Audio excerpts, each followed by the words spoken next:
What is up, guys? It's your boy Rick Kakis, and today we have a brand new Xur Location and Inventory review for the weekend of December 15th to the 18th, and so let's get started. First things first, Xur is going to be located in the Tower Hangar. And taking a look at what he has, firstly for exotics, we actually have unusually the Black Talon.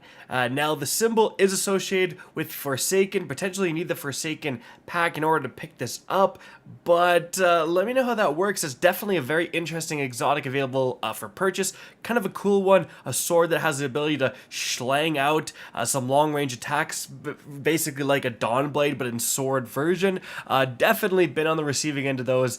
They're not pleasant, okay? Now moving on from there, we have the Liar's Handshake, and oh my goodness, okay, 67 overall is great. Huge resilience spike, huge discipline spike, two of the best stats in the game, some of the most desirable stats in the game. My first instinct is like, oh, it's a melee exotic, you want strength, but with the arc melee build you'd be using this with, you actually get your melee back like pretty much instantaneously all the time. You can dodge and instantly refund your melee. You might not need that much strength. So these could be absolutely fantastic for a lot of people to pick up. And Liar's Handshake, they're still pretty darn powerful. They're not super meta anymore, but they're definitely worth picking up. And again, pretty good roll here. I love the armamentarium for the Titan. 64 here. Not, unfortunately, any of the stats you're really too vibed about other than discipline, like too much recovery, not enough resilience in my opinion here. Then we have another 64, not spiky in the slightest, so definitely the best exotic armor piece is the Liar's Handshake right here, and it's frankly not even close. Now moving on to the weapons here, we have a Chroma Rush here with some fantastic stats, you know, small bore for a boost in both, then you've got accurized for the range, and then just Feeding Frenzy plus Kill Clip, absolute wombo combo. This is a great Chroma Rush roll. Like, if you missed out on the Chroma Rush, this is a fantastic roll. Feeding Frenzy plus Kill Clip, amazing combination. It can get some other very, very good perks, so I'm hesitant to call it an outright god roll, but still, like, this thing has some of the best stats for a rapid fire frame in the entire game still. So yeah, definitely worth picking up if you don't have one. After that, we have the legal action here, Underdog Rampage. No, thank you, not an Underdog fan. Slideways Disruption Break Calisthenic Tool. No, thank you. Surplus Disruption Vision. No, thank you. Full Auto Adagio Fractithist. No, thank you. And then you've got Flash Counter Attack. Well, that is a bit of a wombo combo.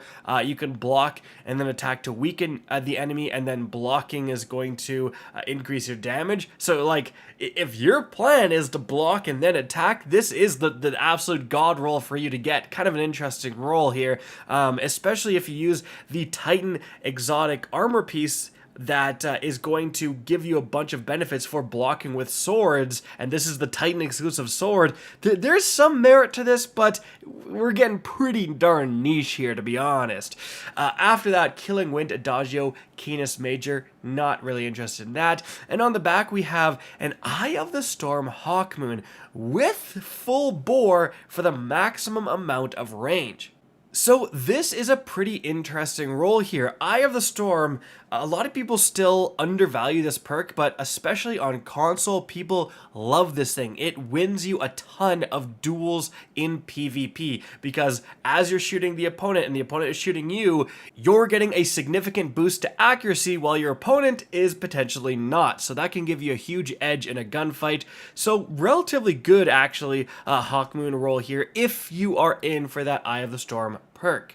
Now, let's take a look at the armor here. First of all, in terms of what the armor actually is, I saw a very low number, now I'm worried. The Pathfinder set, let's look it up on light.gg and check that rarity. Well, this is an extremely common set with 44% of Guardians having access to this thing. And let's check the stats, I'm a bit worried here. 58, definitely on the lower end here with a ton of mobility, which Titans do not want, which is why Bungie gives Titans all the max mobility armor every single week for no reason. Then we've got 56, yeah, okay, so 56, extremely low, huge strength and resilience spike, not really interested in that. 56 trash.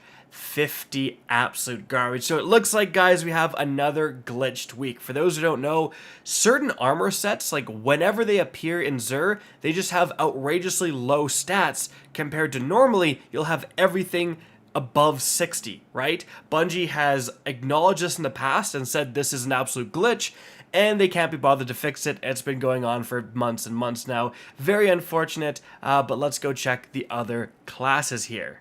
Alright, for the Warlock here, 53 trash, 52 garbage, 50 awful, and 53 vomit-inducing. Let's go to the Hunter. But I almost forgot, guys, we're actually going to have different swords for each character because it's class exclusive swords. So, we have the Eternity's Edge here with Tireless Blade, Assassin's Blade, really not the best role here. So, let's move on to the Hunter. Alright, for the Hunter, first of all, let's go and grab this. And then 53 horrible, 52 just god-awful, 54 just disgusting, and 50 terrible. Alright, one more thing to check, however, the sword. Well, Thresh Flash Counter, really not a fan of that, so no, thank you. Really unfortunate week this week. Maybe one day Bungie will finally fix this glitch. Guys, that is it for the video. I hope you enjoyed and found this informative. If you did, please remember to help me out by simply rating and especially sharing this video. If you guys want to see more Destiny 2 content similar to this, don't be afraid to slap that subscribe button. If you want to get in touch with me and keep up to date with the latest channel activity, the best way is to follow me on Twitter at RickCacus. That is linked in the description down below. Again, I hope you enjoyed the video, and as always, have a good day.